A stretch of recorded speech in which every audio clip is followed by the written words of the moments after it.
Yes, yes, we're back. It's your boy, Eduardo Jackson, CEO, founder, creator of this great cinema draft game. We've got a fam pod. They're back. First, she's the official therapist. No, just kidding. No air quotes with therapist. The official therapist of the pod. It's LA Familia. It's Nick, aka Nicole Ward. Say hello to people, Nicole. Hello, people.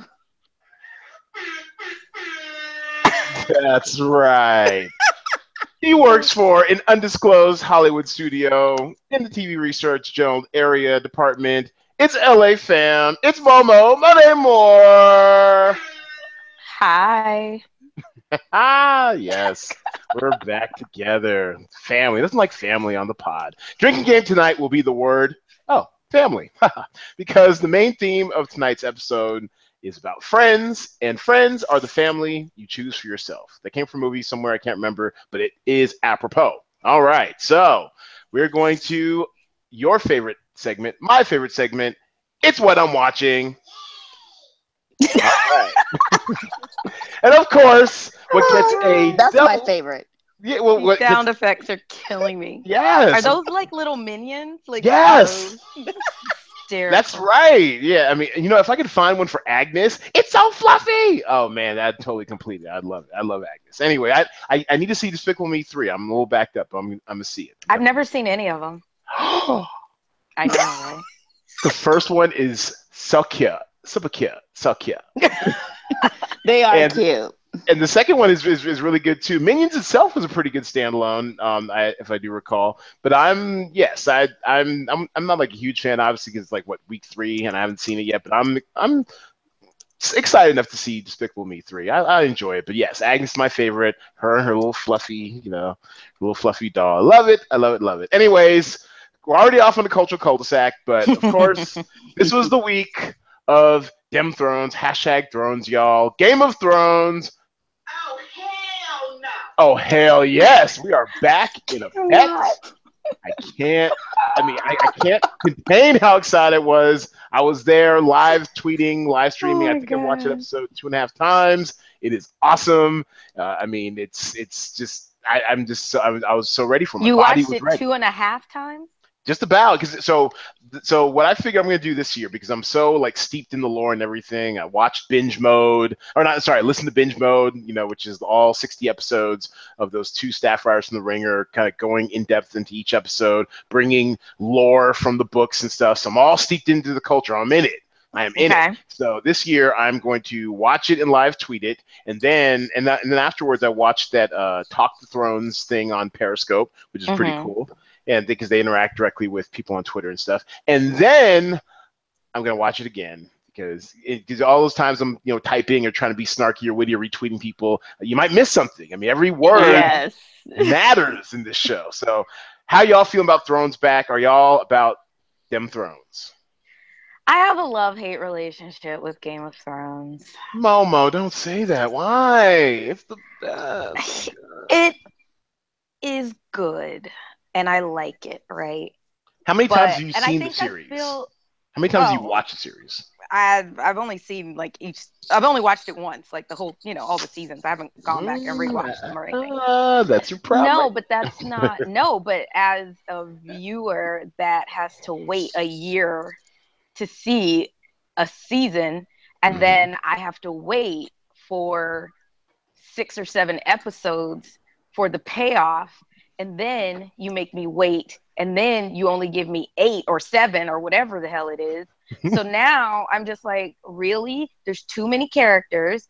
So if there's that many characters, you need to give me 13 episodes. And I keep saying that. Like, I'm serious. So it annoys me. I'm not breaking up with it. I'm not breaking up with it. They normally give you 10 though, and they're 10 high 10 quality. 10 is not enough. It's not enough. Last season, I'm not saying it was bad, but it was like I didn't get my payoff until 7 or 8. So it's like Then they give you like 3 fire episodes in a row. I mean, it's quality over quantity. What's wrong with that? But if I'm waiting a year, I needed to move. I needed to do so. I needed different. I don't know. But I love it. I do love it, and I'm into it, and I'm watching it, and I like the way this season has started. I'm hoping that it continues, especially with 7 janky episodes. As far as episode number, I mean, I'm hoping that it will continue to move in this at this pace. Okay, Nikk, what do you think of them Thrones? I'm enjoying it. And you just answered one of my questions, is how when people are live tweeting or Facebooking or whatever they're doing, they're able to stay on top of it. And the answer is they can't. They have to go back and rewatch it. Exactly. So, yeah. And I just jumped off of social media because there was a battle on my timeline. Okay. So no, there was like. What do you mean there was a battle? What were they battling about? The people on the West Coast were like, "Don't give us any spoilers, East Coast folks." And one person was even like, "I'm going to have a voodoo doll for all of you that do." That's on them. I mean, that's their fault for getting cable, not DirecTV. I mean, come on. I mean, who gets cable anymore? It's like calling people Negro. Nobody calls anyone Negro anymore. But why do people have to? Why do you have to share right in the moment when you know folks haven't shown?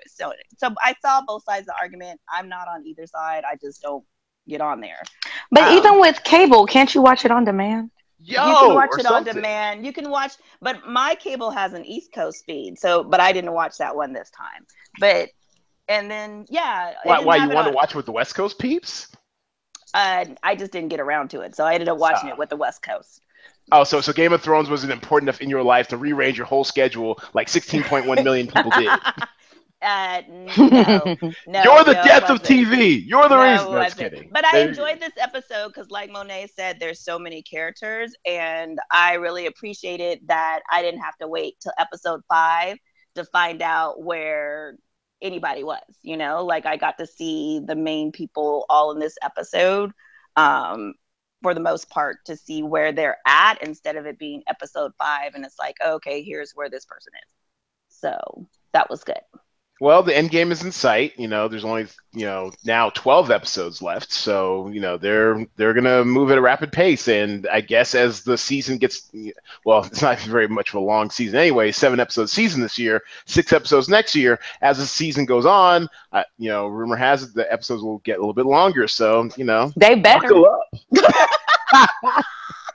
I saw that there's, what is it, like an 81-minute one in there somewhere? Yes. I heard I think the final 2 this season are both well over an hour, almost an hour and a half or something. So yeah, that's I'm ready. My body is ready. And that Sam montage over in Old Town, going through his hazing was literally the shit. Oh my goodness. I was so mad. I tweeted at John Podeswa, I think the director. I was like, I'm mad at him right now because this. I mean, it's one of the most memorable montages you've seen on TV, and for all the right and wrong reasons. You're like, damn, this is not the life. Sam's got like the fresh haircut, the fresh do. Thought he was gonna be up in Old Town reading some books. Like, nope, gotta pay your dues, homie. Gotta pay your dues. So yeah, I felt for a brother. Yeah, I couldn't even watch that. I was like, okay, I'm not. No. Remind me when I used to work at the spaghetti factory. They made me clean the bathroom one time. I was like, oh, I think that was like my last week working there. I'm like, no, I did not come here. It's nonsense. I am a host. I am not a janitor. Not there's anything wrong with that. You sanitation engineers, do your thing. Not my deal. All right. So what else we're watching? Friends from college. So crazy. Friends from college. I know you're watching, Nikk. So and basically critics hate it. I kind of liked it. About Arrested Development of a group of friends who met at Harvard. The key or one of the central couples Keegan Michael Key is having an affair with one of his best friends from college. Fun story. I have a fun fact about Annie Priest, which I'll go into a little bit later. But and he's having an affair with her. They're both married, and when he moves back to New York, he's in his whole circle of friends. It's basically about how they've never really grown up. What did you think of the show, Nikk? I liked it, but if they don't do a season 2, I'm okay because I get what the critics were saying, and I think that that's what they were going for because the characters aren't very likable. I'm not going to give any spoilers since it just came out on Friday and folks haven't seen it. Oh, and I was happy with how they portrayed a therapist in there. That made me happy. Oh, really? Yeah, because that was realistic. But other than that, they are a hot mess, and I'm happy that my friends from college that we have all grown up. Yeah, yeah, and it's funny because I don't know, I don't think we've like our fam's ever had that issue or whatever because we lead such diverse and somewhat professional, at least on your side, lives and everything. You guys have always been grown ups. And, as a matter of fact, and why'd I have to see on Facebook our boy Lag because he dropped off. I hadn't seen any call sheets or anything lately. I hadn't really heard much from him. Left a couple messages, hadn't heard back from him. Why'd I have to find out on Facebook? Dude became principal of his alma mater of y'all's old high school. I found on like Facebook. And I'm never on Facebook. I found out on Facebook. He was like, yeah, bro, yeah, sorry, bro. We're working, another, this new job, and I know. That's like a big freaking deal. Principal Gray went from, Yeah. principal of a middle school, like 30 minutes away to in his own backyard to his old high school. The principal of high school. So well done, Lag, aka. What's his screen name on there? L.A. Law, I think. Congratulations. Get back in this damn game, damn it. Screw your school. Get in the game, damn it. But no, congratulations to Law. But yeah, but we've all had kind of like, I've never really felt at any point really that we've had arrested development of any sort. But it is kind of interesting seeing, a group that has. But also, I don't know if is that like really our thing? Do we know people in our general community who, are kind of stuck like that, like mentally and socially? Do you know people like that? Momo?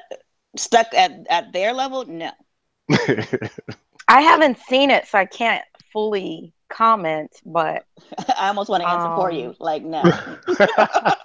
You guys have you guys are part of a sorority. You guys have, sorors and probably do, stuff occasionally with sorority or sorority events, but it's never like that's like your only social network, right?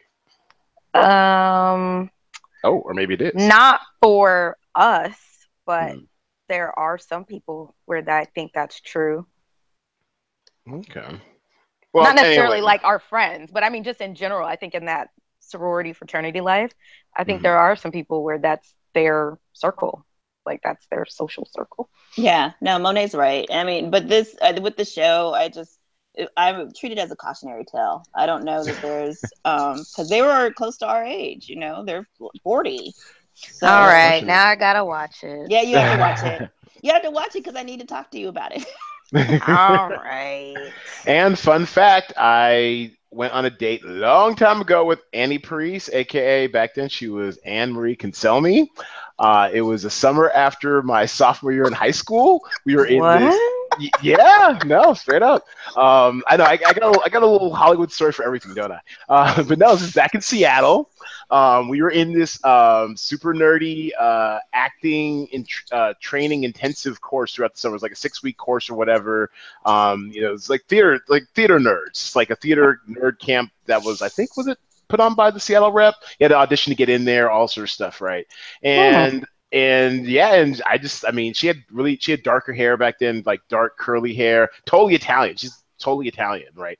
And I was like intrigued, and I put a full court press on her, and I thought I was kind of smooth, whatever. I got a date with her, and it was totally chaperoned. It was she just moved from Alaska. Her dad was like some sort of senior executive vice president at like Alaska Airlines, and they lived on Mercer Island, really hoity-toities, part in the middle of Lake Washington.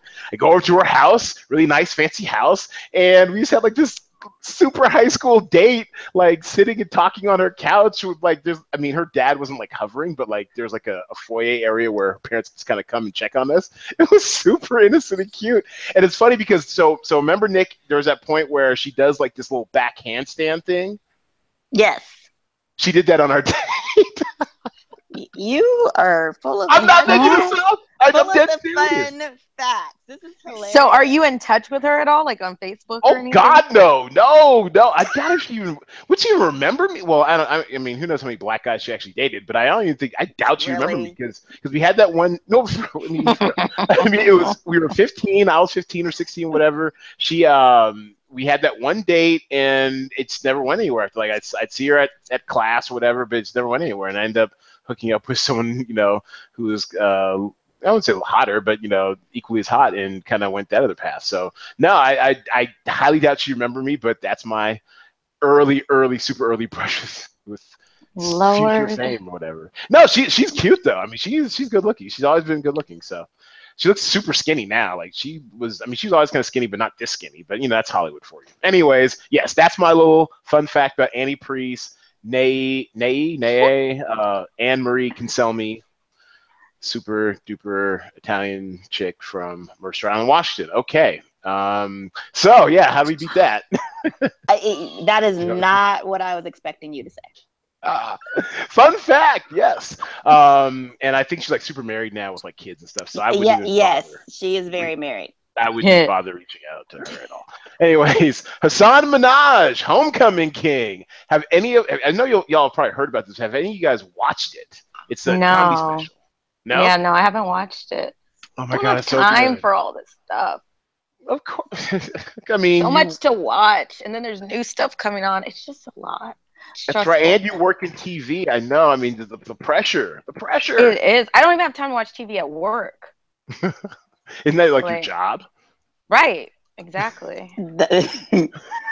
But no, Hasan Minhaj, Homecoming King. I really enjoyed it. It's a comedy special, but it's unlike any comedy special I've seen in a while. I mean, he tells a full story, a start to finish full story. It's really. Oh, have you seen it, Nick? I've seen it. I saw it, but it's funny because they're acting like it just got on there, and I saw it. Yeah, it's been on there a while. Mm-hmm. Like I saw it a while ago. It's really good. Yeah, super good. I mean, the immigrant story, coming of age story. I mean, there's like dramatic moments in there, and that whole thing about him and the girl who stood him up for prom and stuff. That's really sweet. It's really, really sweet. And life lessons too. I mean, letting shit go. I've got an issue about letting shit go, obviously, if I'm still holding on to like a 30-year-old story about Anne Marie could tell me. But but I learned a little something. I'm like, maybe I need to think about not hating my high school, anymore, or stuff like that. Made me think a little bit. I don't know. You hated high school? It's the worst. Oh my God. Yeah, I went to Bill Gates' alma mater, super duper white private high school. It cost 6 times the University of Washington. I was on full scholarship, and I had to like take a bus like 40 minutes, to school each day, and I just hated it. By the time I was a senior in high school, when I wasn't mentally plotting to burn down the entire school, which would have been dumb because most of it's in break. It's like set up like a college campus. I was actually arranging all my classes so I was done by 10 a.m. and then I'd go home or I'd go over to my girlfriend's house. We'd make out till it's time for basketball practice. I just was not about high school after like sophomore year. I was not feeling it. So yeah. So I know I gotta let that go, but I don't think I've been back to like that campus in like 15 years. I'm good. Yeah. Okay. All right. Now as we're blessed to have friends from high school, aka friends from college, like you guys did, had like the great high school experience. My high school experience was at Morehouse. That was awesome. Okay. Well, that's good. You're still really young in college, so. Mm-hmm. Yes. And most people don't have their high school friends still, just so you know. This is true. I had to shed mine a couple years ago. I've got mine. I do too. We're weirdos though. Oh, I guess. Arrested Development like a YA novel. Ours didn't arrest. That's why we're still friends. People grew. We all grew like together. So it's like we're family. You can go ahead and take your sip now. There you go. Very, very healthy. Very healthy. Okay. So what things are you guys watching, fam? What 3 things are you guys watching? I am getting, ironically, I'm getting caught up on Better Call Saul because I had been, I didn't really love this season. I thought it was really. I mean, I'm only about halfway through, but it's moving a lot faster. Yeah, than most of its seasons. So I appreciate that, but I'm not. I think I'm only on 5. So anyway, I think it's settled into its But pace, and somehow it's managed to be even slower than Breaking Bad was, at least the early seasons. And it's like, I mean, this is the pace it's settled on, and that's fine. And I don't mind it. Like I'll watch the whole thing to the end. I mean, whenever it finishes its run. But it's kind of like, I don't know. It just uh, I didn't I love get this that. season. Yeah. I get it. I get it. But it is, I mean, Breaking Bad was a slow burn and this is a slower burn. Hmm. So, but I'm into it. I mean, just it's so well shot, like directed, and like the scenes, and I mean, it's just beautiful. I just like watching, some of the way that it's shot. You've missed But yeah, Albuquerque, huh? what? You've missed Albuquerque, haven't you? I've never been to Albuquerque. I'm saying that's where they shot Breaking Bad. I mean, it's like, Yeah, okay, maybe not. Anyways, you were saying. I was like, I miss Albuquerque. Um. So anyway, yeah. So that, and what else am I watching? Game of Thrones, of course. Mhm. I'm missing something that I just finished. I Power? finished Glow. Oh, Power, Glow? absolutely. Glow is Yeah, great. Power's Power good. is getting there. Power's getting there. Like it, people. I thought I mentioned this in last week's podcast. I thought the hype behind Power this season was actually more than the quality of Power. But I mean, it's starting to almost match. Like this last episode that like on Sunday I thought was pretty compelling. So Oh, Snowfall.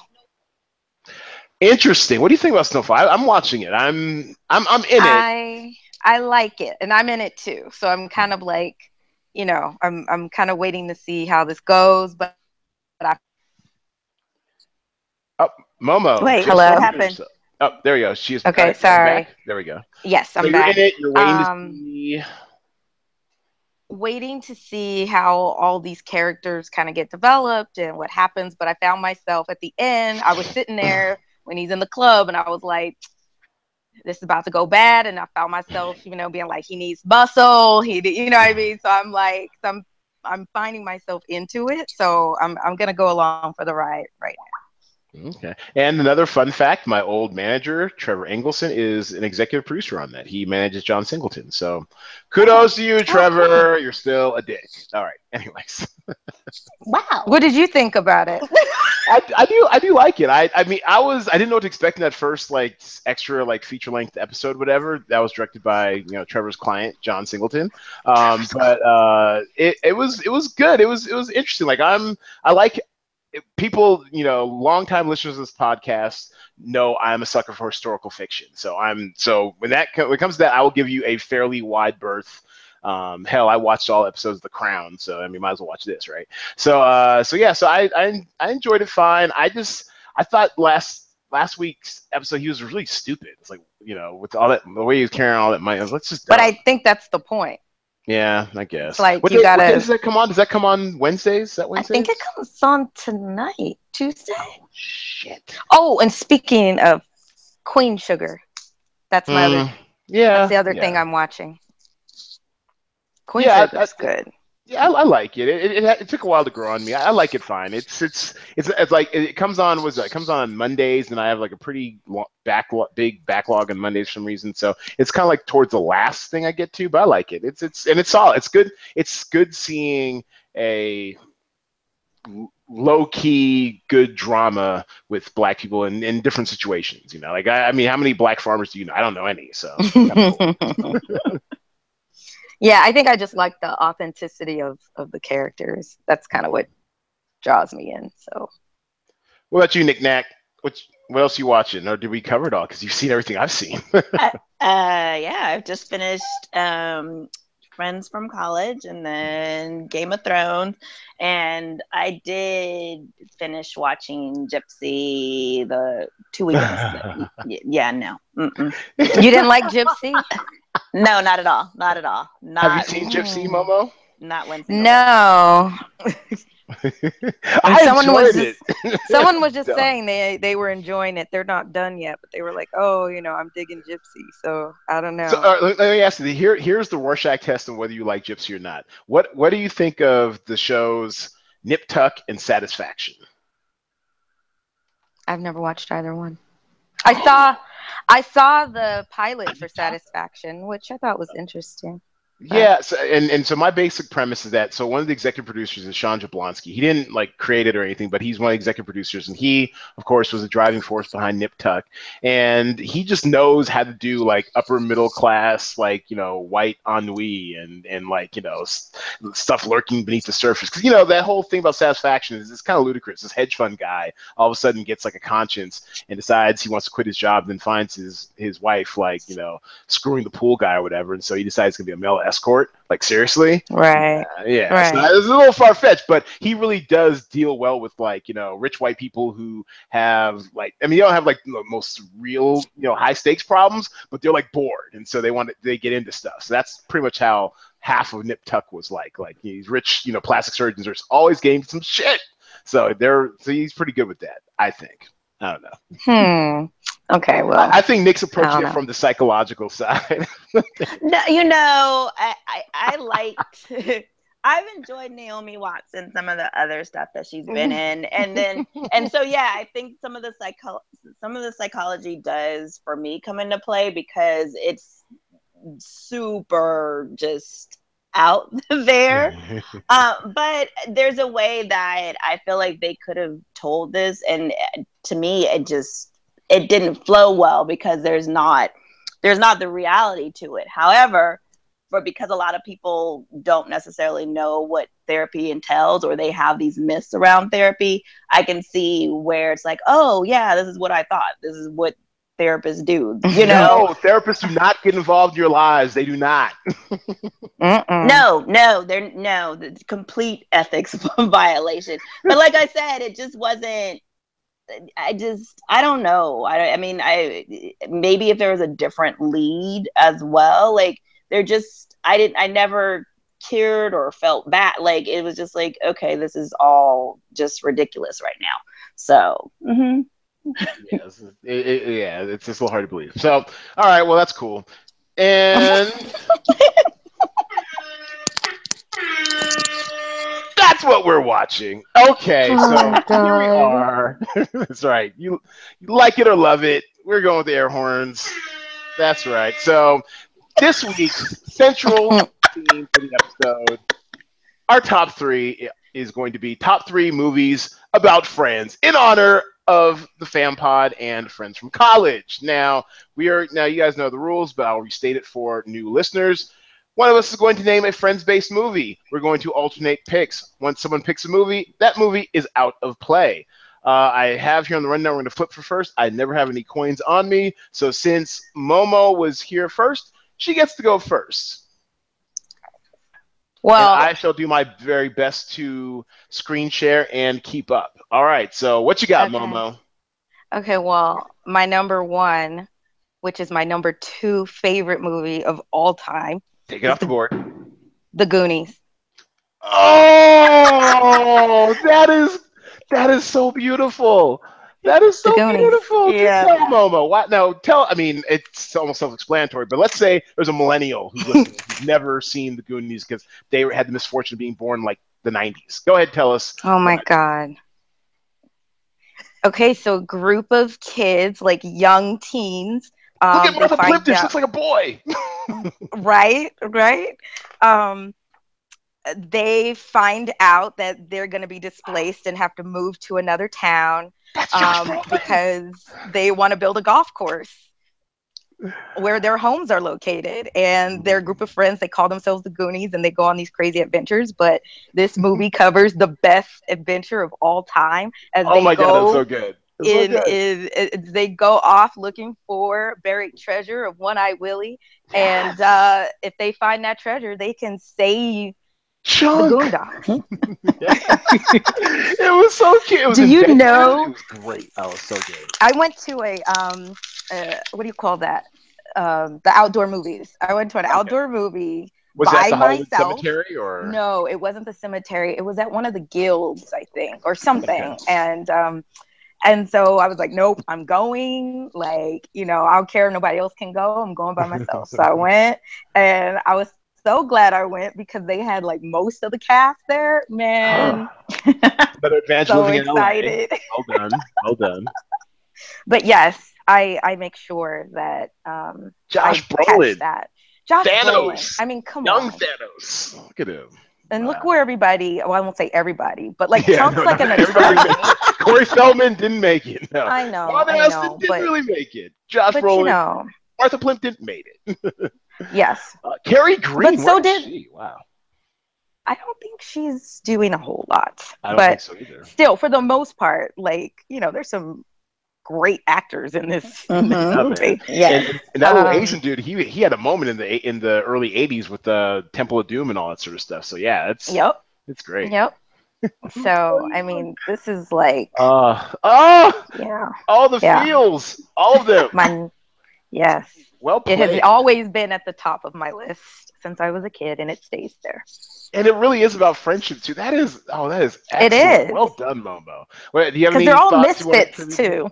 Yes, I mean, yeah, I mean, and it's the ultimate '80s movie too, because you have like adventure, you have friendship, you have like, just like, I mean, kids being ingenious. I mean, do we really have? I mean, do we have Phil? I mean, I'm not an old, get off my lawn, old man type, whatever. I'm not like that. I think the closest to this type of thing we have now is like Stranger Things. Stranger Things really made me feel like Yep. Outside That's why of that, I love Stranger Things. Yeah, exactly. It takes you. I mean, besides it's set in the '80s, but it has that '80s vibe, like the way they shoot it, the way they score it, the way Absolutely. Yeah, the way all stuff plays out, and the lack of technology. I mean, I'm all for technology. Please believe I'm not like once again, I'm not a get off my lawn type, but it's just the lack of technology back then really made friendships a different type of thing than now. Yes. Like, although to hold up to a comparison, I would say comparing this to like say Spider-Man, Homecoming is. What? Sorry, E. That is your movie. Go for it. Well, so you've listened to the podcast. Number one, thank you. Number two, yes, that is my movie. Damn it, I stand for Spider-Man: Homecoming. It is so cute. Have you seen it, Momo? I know you've seen it. You have seen it. I have seen it. Yes. Well, most. And was it delightful? Was it delightful? I enjoyed it. What I saw. Such a You went to like a rough cut on some. We went to it. No. We went late, and I had the longest day in life, and poor thing. I fell asleep through a couple parts, and then when I went back and I saw another trailer, I was like, oh, I totally missed that part. So, but from what I saw, I didn't feel like I missed anything though. So, but I have a way to watch it again, so I will be watching that again this weekend. Yeah, you better, because it's awesome. It is totally worth it. And just to give you a comparison, like the friendships in that movie are because of technology, it's a little different, but it feels real for the time. I mean, so I don't know. So I would say, but like I said, Stranger Things to me is the closest thing that's out that evokes that type of Goonie spirit. The Spider-Man: Homecoming, if you're looking for something that's more modern set that kind of evokes those type of friendships, I would say Spider-Man: Homecoming would be that for that. That's true. They did a good job with their friendships. Yeah, and they had the whole like that one little chaser or whatever where he's running, and the whole kind of Ferris Bueller type thing through the lawn and stuff. So they know what they're doing. It's a really smartly done movie. I mean, I don't understand. This actually broke my heart. I was recording earlier today, like the recap from the weekend. I'm like, I don't understand how it had a 62% drop. Yes, I get it. 117 million is just bonkers. I mean, that's a great box opening, but really, we can only do we can only do 48% of or actually 38% of the original weekend. I mean, this movie's great. Everyone's seeing it. Everyone's talking about it. It's universally loved. What the hell? What the hell, America? All right, I'm off my soapbox. I'm off. All right, go ahead, but you know Nick. what? I think sometimes though too, real quick, I think that might be a little bit of franchise fatigue. It may have a little bit to do with that, but hopefully, as people continue to talk about it, and because everyone says it's good. Like I haven't talked to anybody who didn't enjoy it. So Amen. Hopefully, as people, it'll build, and people will go and see it. But this is like Spider-Man number what. So I think sometimes people just kind of get like, all right, I'll see. So. And you know what? You got a point there, because it might have legs. Like it might just be one of those performers that does like 15 million for like the next 6 weeks or something. Kind of like Wonder Woman did, So so it might have legs, but as far as for the purposes of our game, it did not help a brother out this week. Last week did not. All right, Nick, you're up. What you got? We're staying in the 80s, and I'm going with Stand By Me. Yeah. Yeah. We'll definitely take that off the board. That's a pretty obvious pick. So yes, do tell about Stand By Me, the classic So soundtrack. yes, Young Jerry O'Connell is a fat kid. bless your heart. You know? So yes, it's a story of it's being told from the perspective of one of the kids that's now grown up, and there's been a death of one of the friends, and so he remembers a time when they were all together and they Aw. went on this little quest, to kind of morbid quest to see this dead body and just all the things that it brought up for them, and just the different stories that they all shared and had. And it was a really bonding moment for them. And it was interesting the perspective it had, because he kind of talks about how they all, through growing up, kind of lost touch with one another. And that was like the one last time that they were truly, the friends. So it was Wow, that really, is such an 80s picture right here. yes. That hair, though. Okay. Say, you're saying. No, and then and plus back then, like I loved River Phoenix, and it's just it would have been right. It would have been amazing to man. see what he was able to grow into should he have survived He's gonna be his a fame. huge star. Yeah. Huge star. He was like the Len Bias of film. Like you could tell that when he got to the next level, he was gonna be like this mega huge star. And yeah, life cut too short. Yeah. Yeah. Yeah, it's a solid movie. I don't remember it that well. I just remember that when I was a kid and I saw it, I liked it. When I was a little bit older, I saw it again, I liked it. So it must be good. Momo, any thoughts on Stand By Me? I've never seen Stand By Me. Wait, what? Bless your heart. Hold on. Stand by her. Stand by her. Darling, darling. I knew that you were going to take Goonies. And I'm like, let me say Stand By Me now, because I could see. Wow. Okay. I'm shocked. This is the second movie you have shocked me by not seeing. There are gaps on your cultural resume, is what she's saying. All right. There are some. Yep. But Okay. I don't feel bad, because there's a group of people who will list all these shows that I think are just wonderful, and no one's ever seen one episode of it. So, hey. And it's so funny because it's the same year as the other movie you hadn't seen. I'm just going to say it's that year, 1986. Okay. Do you want to out her on the podcast in front of my mom and like 40 other people who listen? It's fine. I outed myself on Facebook. Oh yeah, she did. So, but I was excited by it. We went to go see Top Gun in one of the outdoor cinemas because You've never seen Top Gun. Oh my. Not in full. I will at least say I've seen bits and pieces of Top Gun. Oh. So I've never seen it like start to finish. But I was definitely that kid that could not see R-rated movies. So like Stand By Me was not gonna be in that mix. So there's a lot of them that like it took me forever you're raising to see the Purple Rain. I got it. You're raising the convent, whereas my mom took me to go see Harlem Nights at 9. Love you, Mom. Love you, Draft Mom. Well, so here was the thing, though. It was totally random, though, because I remember watching Police Academy as a kid, and that definitely was R. But then, like, there's other movies that I was like, oh, no, you can't see that because it's rated R. So it was just like, there was no rhyme or reason to it, but there were a lot of movies that I just never got around to seeing, or I had to wait until I had the means and resources to go sneak and watch it or watch it at a friend's house or whatever. So anyway, that is one of them. Well, here's a movie that both y'all have seen ad nauseum multiple times, most likely because you are from the Southland. But of course, I'm definitely taking this one off the board super quick. All together now, Boys in the Hood. Oh, gotta take it off the board because I know it's coming. Ricky! I actually didn't have Boys that in the listed. Hood always hard. Neither did I. Trash will pull your card. That's not from the soundtrack. That's just easy song, Boys in the Hood. But yes, his old running mate from NWA, Ice Cube, in his acting debut. In his acting debut.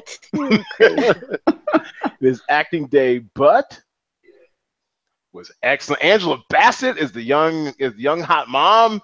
Furious Styles. Oh my god, it's a classic. It is a classic. Trey, the flat top, going to Morehouse. That's what I'm talking about. With his little stomach on his and on his lap. That's what I'm talking about. Damn it! Talking about this. This joint came out in '91. I think I was a sophomore in high school. Man, it was everything, man. Yeah, I Nia had to Long, sneak and see that. Nia Long, not Brenda. I was gonna call it Brenda King. Regina King. Does he have a girlfriend? Oh, it's so quotable. Furious Styles. Look at that. Every time I saw Lawrence Fishburne in this movie and he's like smoking and stuff, he's got this full ass beard and that hair. I just think he must be really hot. He looks like he's sweating in every frame. Cut that beard, yo. Cut that beard. Oh my goodness. Hairstyles of the 90s. It was just, I mean, yeah. Look at that. Look at that. Everyone had a silk shirt. I had a silk shirt with a polka dot. Gotta love it. Gotta love it. Young Morris Chestnut. I mean, and let's just say, I mean, Morris Chestnut looks damn near the same. Take off the flat top, he looks the same. Still ripped and swole. Looks like he'd step onto a football field right now. Boys in the Hood. Boys, Yeah, that's a good one. That's all the That's a surface good one. stuff. That's all the That surface is a stuff. good one. I mean, when you get down to like the friendship part, I mean, they ride for their friends. Literally, like when one of them falls, they're out ready to go, shoot down some dudes. So it's real. So I really enjoyed it. Young John Singleton, Trevor's client. Young John Singleton, what was he? The youngest director ever nominated for an Oscar at 23. I mean, talk about coming out the box. I mean, so yes, it's good stuff. Cuba Gooding Jr. when he was still somewhat sane. Yeah. Wow. Yeah. There we go. Does he have a girlfriend? Of course you find that still. You're hilarious. Love it. Regina King, aka Brenda back then. Most known for Brenda 227. Yeah. All right. So yeah, that's my pick. Any contributing thoughts from the native Southlandians? That was a good pick. It's not on my list. Oh, thank you. Yeah, it wasn't on my list either, but that was a great pick. Because I'm a man. Oh, sorry. Maybe it's because I'm a guy. I don't know. But yes, that's definitely a formative movie in every young African American male's youth. That deserves air horn, damn it. All right, so next, Momo, what you got? Number 2. There's so many to pick from, but I feel like I need to include The Best Man. Now that was on my list. That is excellent. That is outstanding. Because you just had so many. I mean, that movie was so well done, but the characters, I mean, that's going to make Jay Devlin love this forever. First of all, Jay Devlin is going to love you forever for picking The Best Man. For some reason, that dude stands for The Best Man and The Best Man holiday. He loves The Best Man pseudo franchise. So yes, go for it. Yeah, I mean, I just feel like there's so many distinct personalities in that group of friends. Despite what the main point of the story is, it's just, I loved all those characters, Terrence Howard and just, I mean, it was just great. I just loved it. Shelby. It just, I mean, when she walks in, everybody's like, "Hi, Shelby." Like, it must be everyone getting up on Shelby Day. You know what I'm saying? So it was it's a classic. It's a classic. It's such a classic. And the fact that they're able to pull off like a sequel, like 15 years later, that totally worked. Totally worked. It did work. And I was totally like, I wasn't expecting, the twist for whoever hasn't seen it yet, even though, Oh, come on. No, it's been out for 20 years. You got to see it. I know. We're out of the statute of spoiler. Yeah. So, but yeah, so like, I didn't, I didn't see any of that coming. So yeah, they did a really good job. So. Sanaa. Yes. Wow. That was crazy. I love me some Sanaa. She is genetic perfection, and I love it. And she's a talented actor. No, she's great. I love her. Yeah. Whew, that run she had, that like 99, was it 97, 98, 99, like The Wood, Love and Basketball, The Best Man. I mean, my God, you would have thought she would take it over the world. Damn it. Damn you, Hollywood. Why don't you let her shine? Whew, love her. Love her. She's even on a season or 2 of Nip Tuck. Badass and sexy. You are so my funny. goodness. Oh, sorry. Did not mean to derail. Well, it's not too late. She still looks like, she's 30. No, no, no, No. yo, no. She looks incredible. Not only on Shots Fired, but on that upcoming movie, American Assassin, which looks dope as fuck. Mm-hmm. Although it's getting a weird release date, like September. Like seriously, that's where. Mm. But I mean, it looks dope as hell. But she looks incredible. She's ageless. She's timeless. She's Yeah. not late. So it's never too late. It's never too late. All right, my brother got hope. She likes younger men, so I'm in there. All right, so what else You're so crazy. oh yes, you do, Sana. Yes, you do. All right, so what you Wow. got, Nick? What you got? A second to recover from all of that. Okay, so the best man. Hey, it's my show, damn it. The best man was on my list, so now I'm gonna have to pull. No, No, I'm way to play the pull from- game, Momo. I'm gonna pull from one from my list, which is Swingers. Oh, very nice. Well played. Major I am key. jealous. I am so jealous. Swingers is incredible. Oh my God, do tell. Go ahead, expound on it, because oh man, love Swingers. Excellent. Excellent. I mean, in a nutshell, it's one guy teaching another guy just about the scene when he's like in the whole lounge scene, and it's just they become regulars, and it's kind of it's a fun movie. Like they're what is it, wingmanning? And It was you get to before see the whole a very bro culture too. It's like bros without being bros, where it's like right, like they're it's more not inclusionary. they're not obnoxious. They're just hanging out, and you get to see them go through the ups and downs, and you get to really see like a pretty decent, not yes, comical. Your money, baby, you don't even know it. but not over the top portrayal of male friendships. And I actually had a little bit of assist. There was an assist on this one. So because I was like, oh, I'm looking at my list. I need to have some backups. But so yeah, we got to see a young Vince Vaughn in it, which is probably one of his first movies. So yeah, it's one that put him on the map. Let's put it that way. Yeah.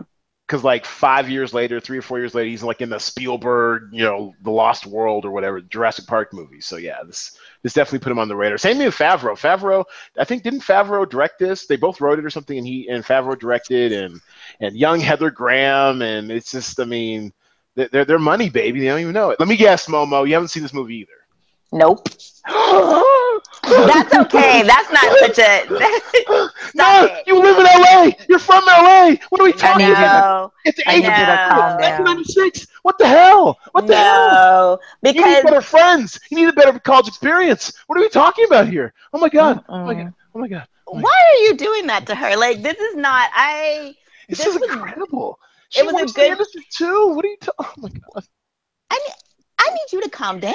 Swingers, though. I love it. So great. So I feel like, and that's what I said, like I saw Swingers and I really loved it, but it was not on my list. And my assist was B. And I think that had more of, I think a lot of people missed it because of the title and then because of the concept. So I don't know how many like women even necessarily were like, oh, I want to go see it, because it's like, well, is it sexist? Is it like what's going on in it? But it's a good movie. So this is not shocking that you have not seen it, Mo. No, it is shocking because you have better friends than that. Like, I feel like we've personally failed you. No, that's it. If I still lived in LA, you would have been seen this by now.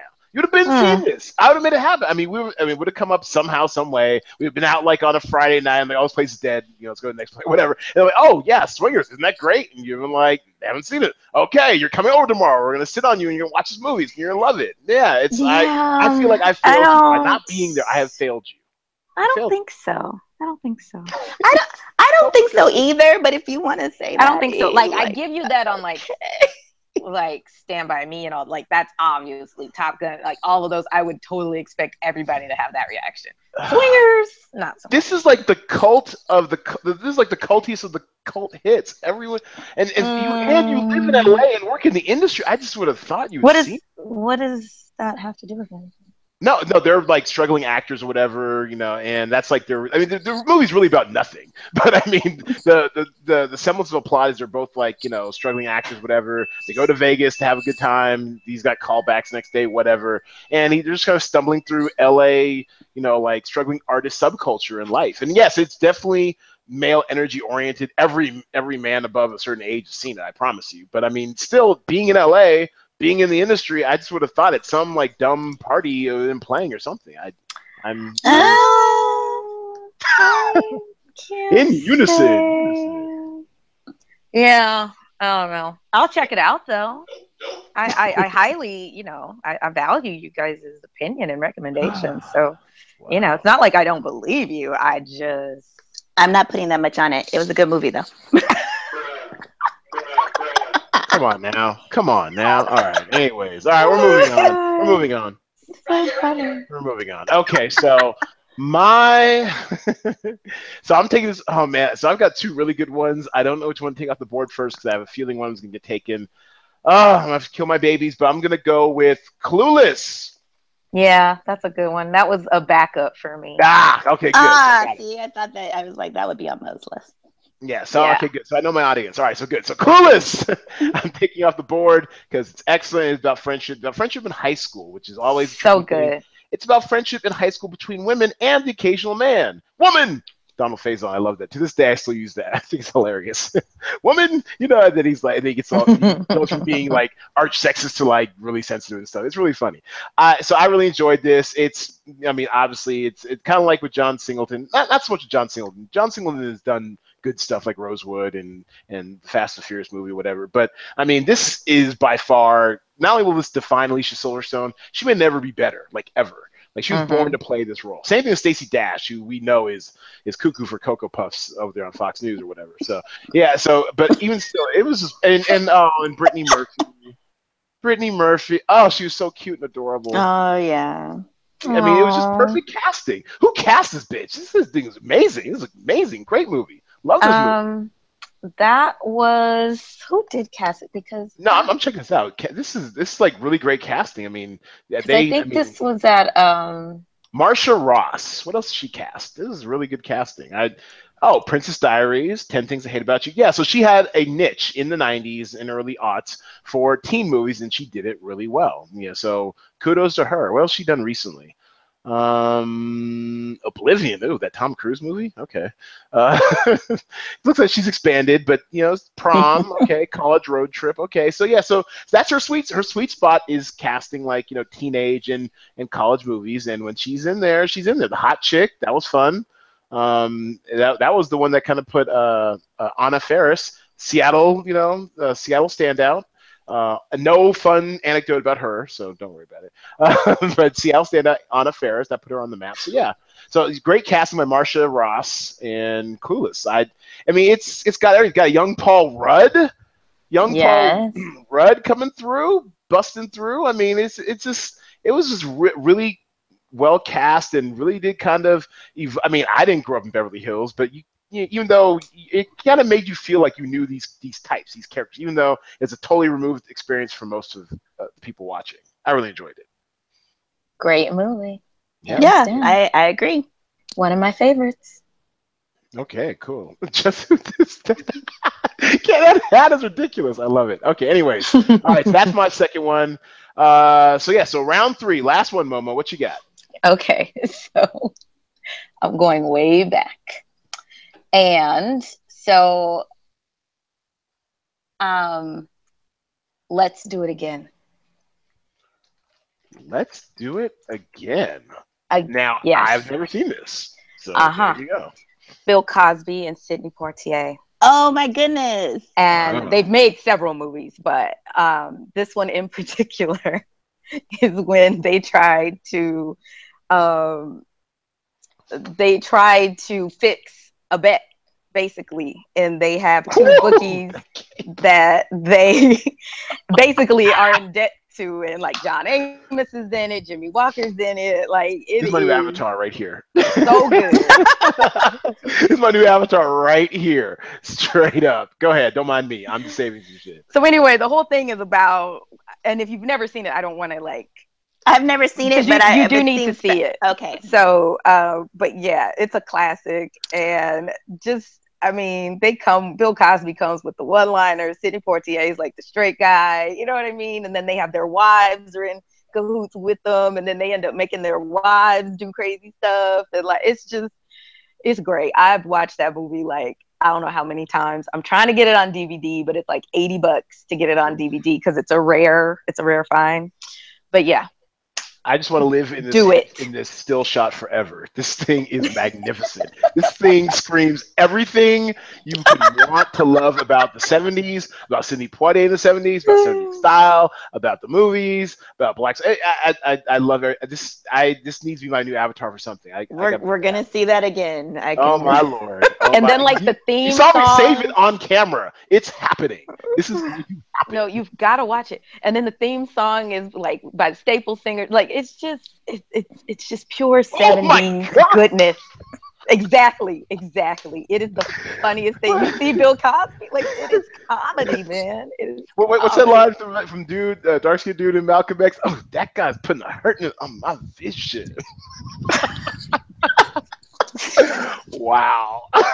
Wow. This looks like a future that hasn't happened yet, but is well on its way. Look at that. This is Google Glass right here. Google Glass back in 1975. I love it. Yeah. So if you can find it, you need to do it because it's everything. I love it. I wonder what day this came out in 1975. I wonder if I was born yet. I don't think I was probably born. I was born in October of 1975. So this is probably literally before. Oh, a week before I was born. Bless their heart. Mm-hmm.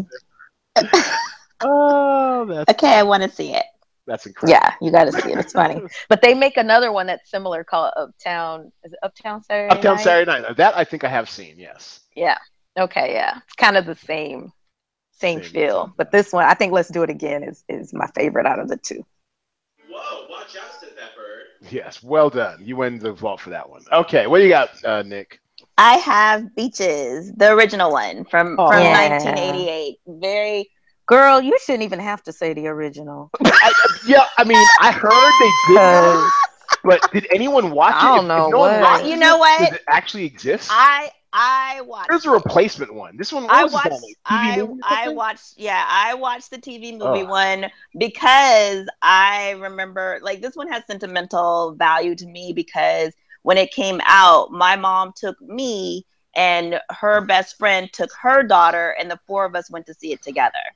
And yeah, so it was like, and her daughter was my best friend. So it was really when we were in kindergarten. So it was just really a sweet moment. But really, it's a well done movie. And I watched the TV one. And if anybody wants to watch Beaches, they need to watch the movie. Wait, will you do the theme song for us? Will you be the wind beneath our wings? No, because then you're gonna lose your listeners because I'm not a singer. And I'm already losing my voice. So yeah, no. But that's a great song. I mean, Bette Midler was just, of course, and Barbara Hershey. It was a really good. Yeah, that's a classic. But I can't watch it though. Because you'll cry. Everyone cries. Yeah, like it's not one of those things I can watch over and over. Like I can watch Beaches like maybe once every 5 or 7 years, maybe. I've only seen it 3 times. Right. So. Right. Yeah. How was the second one? Where was that again? TV movie. No. TV movie. I mean, it had Nia Long and it had Idina Menzel, right. Tay Diggs' ex-wife.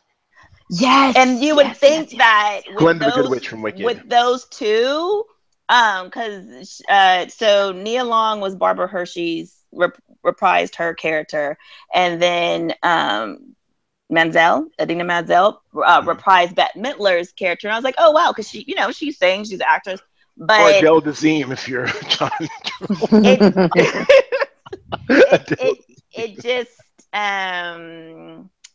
It just didn't, It did not lift the wind beneath her wings. Not so much, no. Fly away. Okay, all right. I'm gonna fly away from this. Okay, yes, well done. Beaches, the original. It's a solid pick. And in the spirit of that, and I'm shocked this made it through, but I'm gonna grab it because I'm the last one. And I already know which one. Which one? No, say it. There's too many places. Thelma and Louise. Oh, I'm shocked. Which one do you think I was gonna say, Momo? I was gonna say Breakfast Club. That was on my list. Oh, interesting. Because it's I an interesting kind of twist because they don't start as friends, but exactly. Yeah, I so don't it's kind necessarily of like, you know. think of that as like a true friendship 1%. Whereas Thelma and Louise, yeah, they literally are ride or die. Actually, they do both. And spoiler alert, and they helped launch a young Brad Pitt and his shirtless, sweaty self. And they also bucked the law in Authority. They bucked the law in Authority. You will respect my authority. Oh no, you won't. No, they won't. They're Wow. just gonna drive off into the sunset. In there, what kind of car was this? What kind of car was this? Was it a caddy? What did they Yeah, I have? it was thought a it was caddy. a convertible caddy. Yeah, Yeah. top down cat, and they were just badass. I mean, even with the old high waisted action wash jeans, just badass. Susan Sarandon, that's another one. I mean, she's kind of like, she's kind of like the white version of Sanaa Lathan. She was ageless, still looks good, still get it, hot mom or whatever, hot grandmom now, I guess. That whole thing they did on Saturday Night Live a few years ago. Like she's still got it. She still got it. Ageless, timeless. Politics are a little, but ageless and timeless. Go ahead, Susan Sarandon. And she had a run too in the 90s. Like 91, I think that was the same year as Bull Durham, right? 88, 99, 91 ish, around there. She was, as big a star. She had a lot. Yeah. Witches of Eastwick. She was in like Yeah. everything. Yeah, she's killing it. Gina Davis. This is I think a few years before the Long Kiss Goodnight, but she was a star too. So it's just it makes you feel good. Not really an overt. Some people point to it as like, oh, some overt feminist agenda. No, they're human beings who don't want to be in these bad situations. They take off and they're determining their own lives and stuff, and it's just great. It's great seeing them do good, cool, crazy shit. Directed by Ridley Scott. Forgot about that. Ridley, the man, 80, still going strong. Aliens. So yeah, it's amazing. It's a great movie, fun, all about friendship, all about that deep bond. And if you're gonna die, might as well go out with your best friend. Yeah, evading the cops. Good job, E. That was I didn't think that's what you were gonna say. See, I've got levels. There's levels to this. All right, so levels. that's right. Okay, so that was our main theme, and now we are to another crucial segment of the podcast. What is Cinema Draft? It is the fantasy sports version of the movies. Instead of drafting athletes from teams, you're drafting actors from movies and how their movies perform the North American box office. You get points for your call sheet. The better their movies do, the better you do. It's free to play. You draft 10 actors who are assigned a dollar value salary. You have a $100,000 budget to try to draft all 10 actors. No more, no less. You have 3 release types of movies. You must draft at least 1 actor from each of the 3 release types. Wide release, 2,000 screens and up, like Spider-Man. Limited release, between 501 and 1,999 screens, like, I don't know, what's one, like 47 meters down. Or platform release, small movies, 500 screens and below, like this week's The Black Prince, another foreign-focused film for you. There are 2 headliners per film. Headliners' points are worth 40% more. For example, if Suicide Squad gets 100 million in the opening weekend, Margot Robbie would get 100 points at 1 point per million per actor, whereas Will Smith, as a headliner, would get 140 points. Hashtag math. All right, it's free to play. Over 200 points. Over $200 in prizes this week. We have an expanded talent pool this week. We have 25 films of actors for you to choose from. So should hopefully avoid duplication of lineups or call sheets and encourage differentiation. And also there is a $25 bonus to the highest scoring call sheet. But this week, since no one beat my call sheet last week, we rolled it over into this week. It is now a $50 bonus for the highest scoring call sheets. We're definitely looking forward to seeing your call sheet this week, Momo. Me too. Hell, no, for real. Like, for real. We're going to see your call sheet. Yeah? Okay. All right. Anyway, so let's get to the shot list. That is the heart of our analysis. We do this every week where you're basically trying to find views you can use to pick the winning call sheet. Let me share my Scrizine. All right. There we go. Okay, so first up on the shot list, Obviously, it's going to be your boy, our boy, this week. It is Christopher Nolan in Dunkirk. Tom Hardy, Dunkirk, 18,500, wide release. And you might as well get him because you're probably going to get Cillian Murphy as well as his co-headliner at 18,400. Probably want to headliner stack this. Early projections ish are looking like, what is it?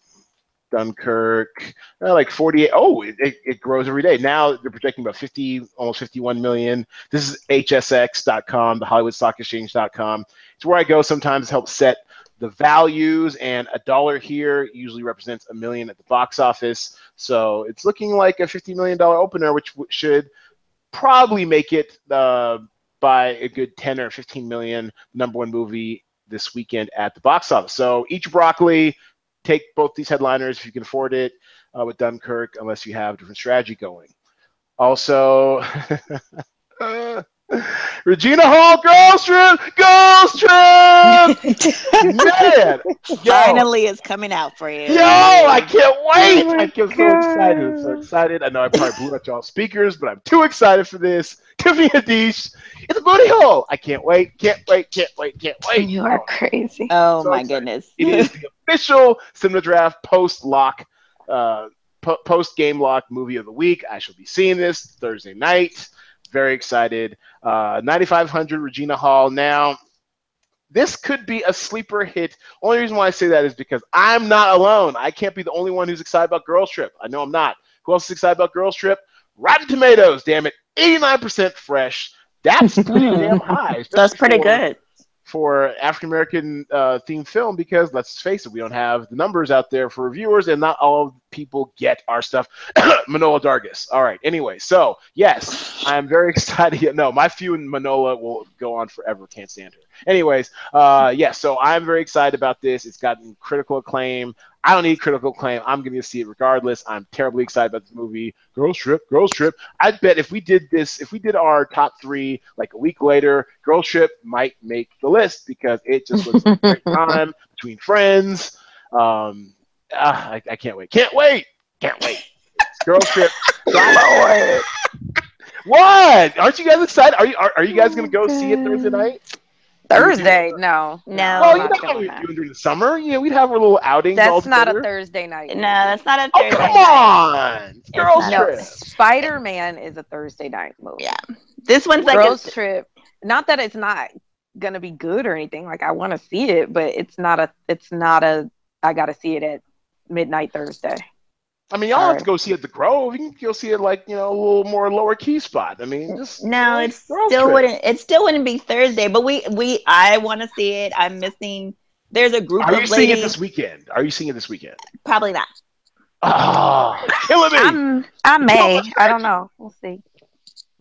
Look at me.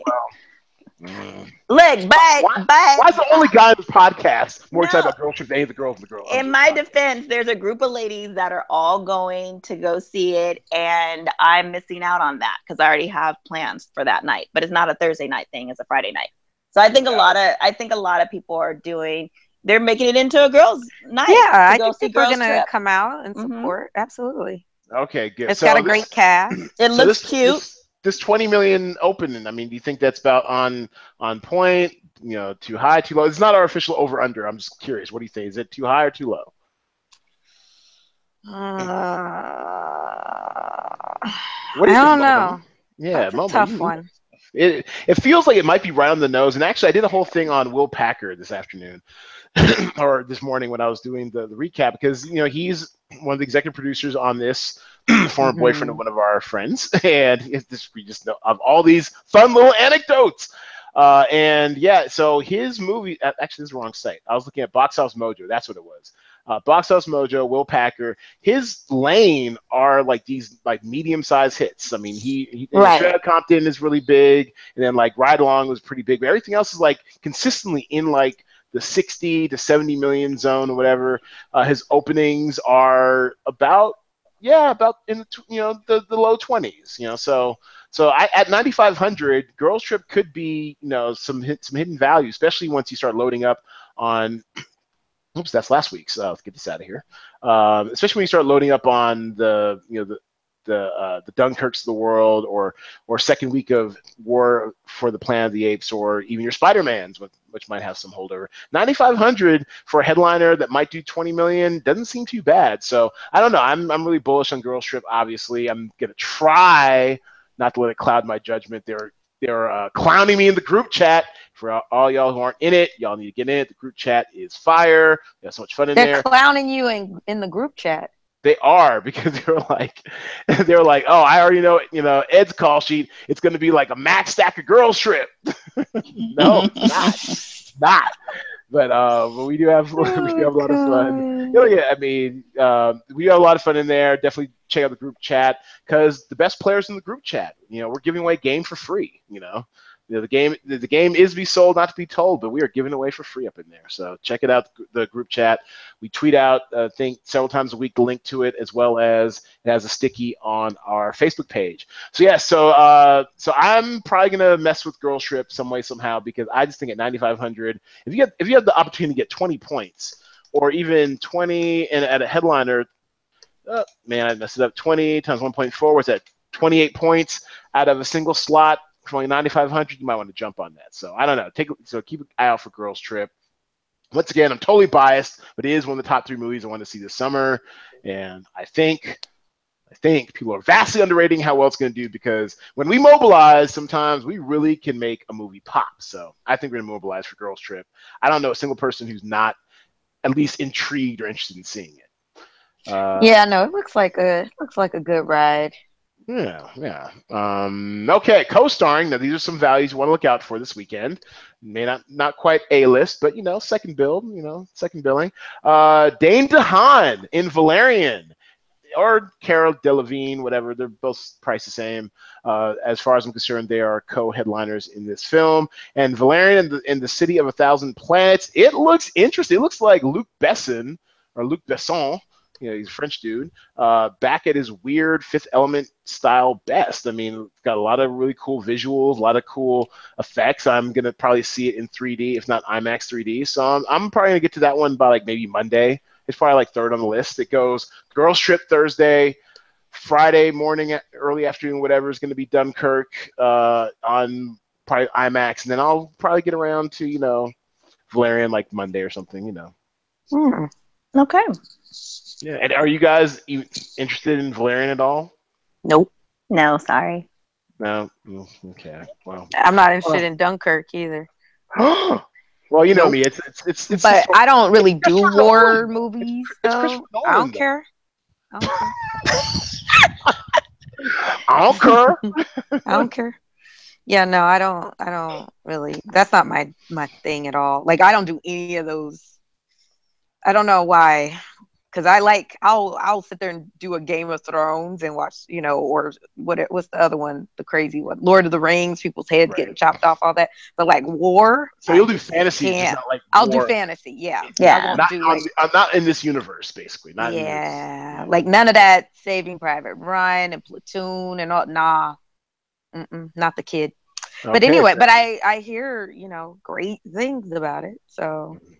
Well, so this is the type of movie that, because they've been plying us with so much marketing, so much P&A, I mean, they might actually have the Super Bowl, right? I mean, so what's been the thing about it, though?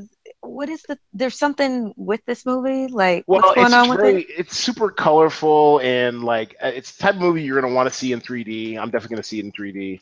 And it'll be interesting to see which movie they go with for D-Box this week. Because it'll either be that one, or it'll be Dunkirk, and I just have a feeling it might be this Valerian, because you were talking about Valerian. I was like, why would I want to see Dunkirk in 3D? Right. Okay. I thought so too, and was like, so what's the thing about Dunkirk is what you're saying?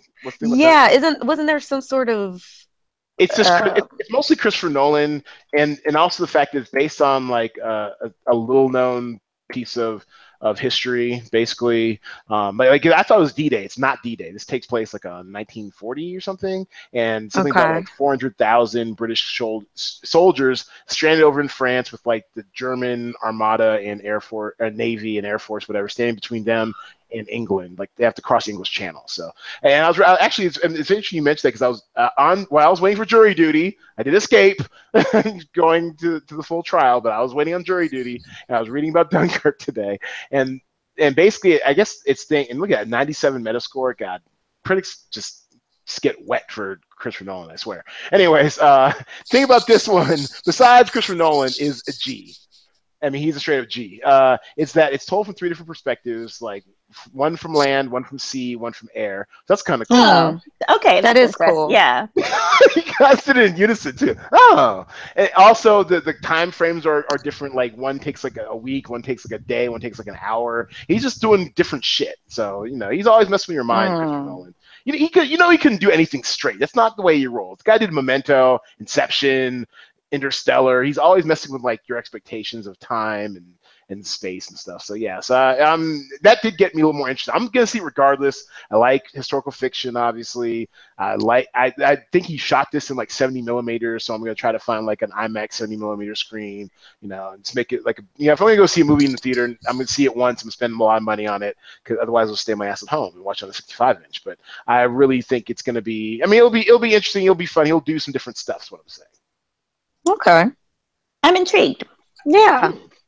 Yay. We'll see. Maybe. And that's what we do here at Cinema Draft. We engage people with the movies. You're hilarious. Hey, always be closing, right? Okay. Also in co-starring Amanda Root in The Black Prince. What is The Black Prince, you say?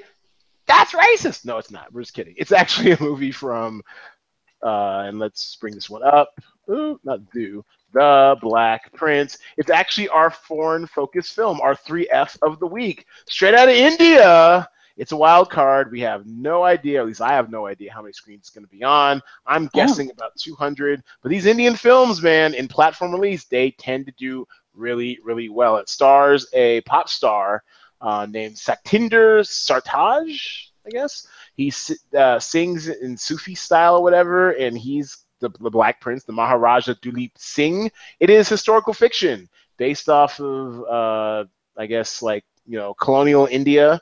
See, look at that tweed suit, look at that hair, look at her dress, and I guess something to do with like breaking away from English rule or something. I don't know. Anyways, I think it's going to do well only because 3Fs do really well in platform release. So, and at 5,200, Amanda Root, who actually is not Indian, I think this might be her right here, she's only 5,200 for a headliner. If this sucker does $1 million, you're getting like 14 points. So, fingers crossed. You never know. It's worth a shot, especially when it's this cheap.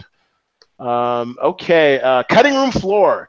Skip these losers. And we're talking The Mummy. Man, this thing has been... The Mummy actually has been deciding... Yeah, the Mummy's been deciding call sheets. It's been out here giving people like, fractions of a point edges to win, dozens of dollars. But its run has come to an end. I'm guesstimating it's going to be on 200 screens, declining from 397 last week. I mean, there's just too much good stuff in platform release to even mess with The Mummy. Its time has come and gone. GG, Tom Cruise. And 47 meters down.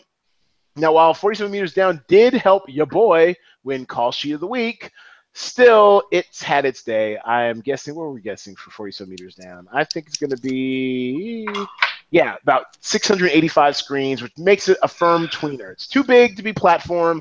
It's too small to be limited, really. It's kind of a tweener. Just skip it. It's just gonna break your heart. It's gonna do like $1 million, $1.5 million. You'll be stuck here, pissed off. You only have like 2 or 3 points. So skip it. Skip it. All right.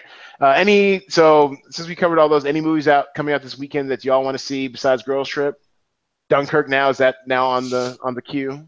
No, it's not on the queue yet, but I'll wait and see what I hear. All right. Dunkirk's on the queue. I don't know when I'm gonna see any of these, but definitely those two. That's fair. Well, you know what? And speaking of Dunkirk, let's go into our over-under. Over-under this week will be Dunkirk, $50 million. Do you think it will be over or under? According to HSX, they think it's going to be slightly over. This is our weekly at Play Cinema Draft Twitter poll. What do y'all think? Is it going to be over or under? 50 million is the bar. I'm always. Go ahead, Nick. I'm going to say under. Under, okay. And Monet, what do you think? I'm generally conservative. I say under too. Because you work in the industry, you just haven't seen it all. All right, so actually, our poll from last, and actually, what am I gonna pick? I'm gonna pick over. Damn it, I'm gonna pick over now that more details are coming out about this film and stuff. I think like you, people have that same reaction you did.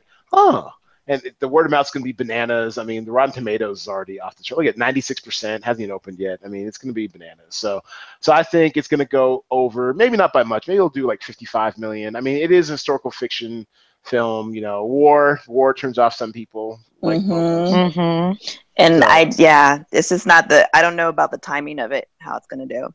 Yeah, that's fair. And last week's poll, as you can see, Planet of the Apes, the over under was 65 million, and 67% had over 65 million. I had that as well, and we were wrong. It did 56.5 million. We were so wrong, but I enjoyed War for the Planet of the Apes. But it is a different type of movie. And if I'd seen, I got to see that this weekend. That's what. There you go. Yeah, it's not quite what you think. I mean, it's good, but it's more contemplative. It's not a lot of war to the war. Right. So then I guess it's perfect for you then, Momo. It's perfect. Yeah. No, I'll do the War of the Apes. Yeah. All right. It's fantasy. Yeah. So thank you all. We're gonna bring this sucker in for a landing. First, thank you all for hanging with us again. Thank you to my lovely guests, Nick and Momo. Clap up for yourselves. Thanks, E. Thank you, E. All right. Where can y'all find Cinema Draft? Well, go to cinemadraft.co. Sign up for free, play for free, win free money. We have a guy who's won over 1,500 playing a free game over the last 6 or 7 months. So definitely go here, take part of our over $200 in prizes this weekend. We have the feature presentation, $125 prize pool, $46.25 up top to first. We lock in our theater counts for the weekend, which is when we lock in the release types and the theater counts for the weekend for our films at 6 p.m. Pacific time on Thursday. The game starts 4 hours later at 10 p.m. Pacific time. Make sure you play. Sign up, do a call sheet, do 5. You have 5 contests for your gaming pleasure. Results come out Monday evening. Hopefully, fingers crossed, I am not hand scoring. I hate that shit.